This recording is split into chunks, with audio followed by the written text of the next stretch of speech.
Jesus. In the mighty name of Jesus. And it shall murder the obstacle. Because of the power. The Bible says not by power nor mighty, but by the power of the Holy Ghost.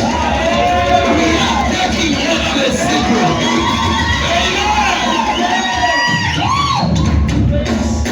The Bible says we are not called to build a church in the city.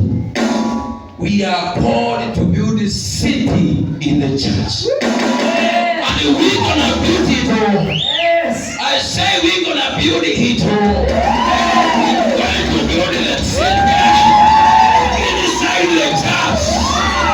In the mighty name of Jesus.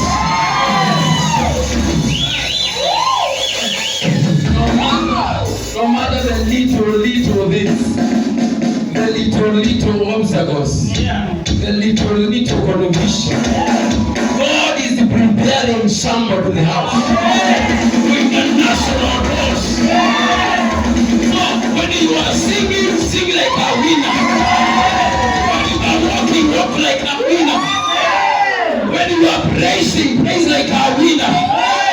Don't look on your background. Don't look how many people have despised you.